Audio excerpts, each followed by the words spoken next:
our next topic present continuous tense। अब यहाँ पर present continuous tense हम दे दिए हैं तो आप डाइवर्ट हो जाइएगा, इसीलिए हम present continuous वॉइस कर देते हैं, ठीक है।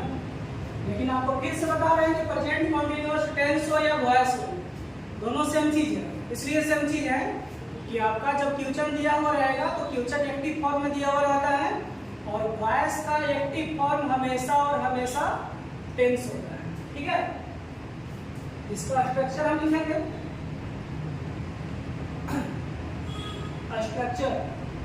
स्ट्रक्चर में आपका हो जाएगा। स्ट्रक्चर में अगर हम यहाँ ऑब्जेक्ट लिख दें, चलिए इसको अलग तरह से पढ़ते हैं, इसको हम यहाँ ऑब्जेक्ट लिख देंगे स्ट्रक्चर में, ठीक है। ऑब्जेक्ट लिखेंगे, उसके बाद इज लिखेंगे, एम लिखेंगे, आर लिखेंगे, ठीक है।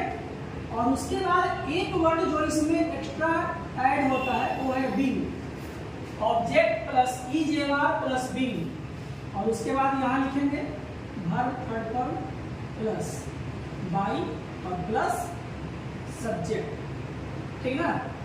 अब आप कहिए कि सर यहाँ पर पैसिव फॉर्म और एक्टिव फॉर्म कहाँ गया, वो भी इसी में है।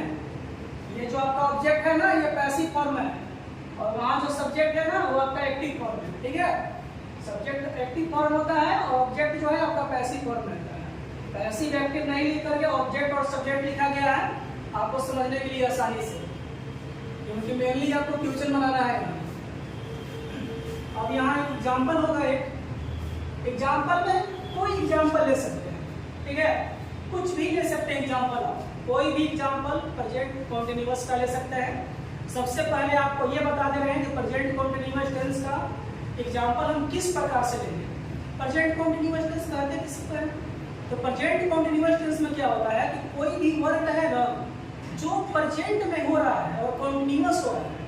प्रेजेंट कॉन्टिन्यूअस टेंस में क्या होता है, कोई भी काम वर्तमान में प्रेजेंट में हो रहा है और कंटिन्यूअस यानी कि लगातार हो रहा है। जैसे अगर बोला जाए मैं पढ़ रहा हूँ, तो हो रहा है प्रेजेंट में पढ़ रहा हूँ और पढ़ रहा हूँ, लगातार पढ़, ये प्रेजेंट। यहाँ पे एग्जांपल हो, लेकिन एग्जांपल ये I am eating mango, I eating a mango, example ये है। यहाँ से आपको बता दे रहे हैं ये सब्जेक्ट या ये आपका वर्ब और ये वर्ब, तो ऑब्जेक्ट को पहले लिखना है अकॉर्डिंग टू, यहाँ ऑब्जेक्ट को पहले लिखना है उसके साथ, क्योंकि ये थर्ड है, ठीक ना। ए मैन इज, ठीक है। ईट क्या है, थर्ड फॉर्म क्या, ईटिंग हो। ए man is eaten, A man is, और एक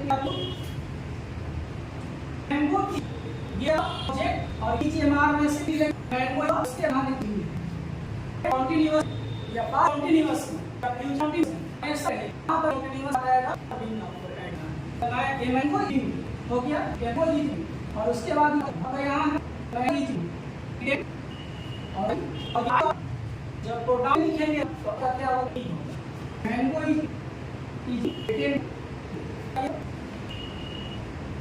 अगला एग्जांपल कोई भी हम एक एग्जांपल हो रहे हैं कि आप प्लेइंग फुटबॉल, प्लेइंग फुटबॉल, ठीक है। क्या है ये फॉर्म है, रिसेसिव फॉर्म है।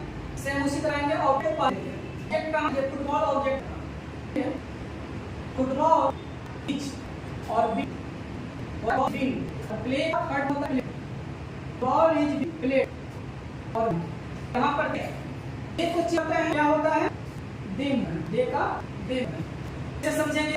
प्रेजेंट कॉन्टिन्यूअस टेंस ये रूल स्ट्रक्चर में object plus is are plus being, being spelling है I A verb plus object. यहाँ चाहे वो जहाँ जरूरी जो है वही होगा, वही दिखाएगा।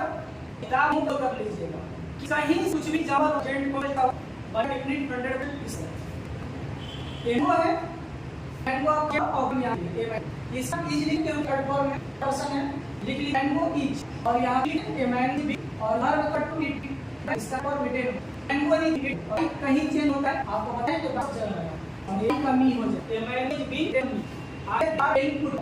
यहाँ पर भी ऑब्जेक्ट शुरू में लिखा, फुटबॉल क्या है, पर्सन है, पर्सन इज लगाते हैं, फुटबॉल इज का समझ रहे हैं, बड़ी बात फुटबॉल भी प्ले डेड हो जाए, दे क्या होता है, देम होता है, आई देम होता है, यू अकॉर्डिंग टू यू, ठीक है। बी का बस का आई है, बी का इस बात पे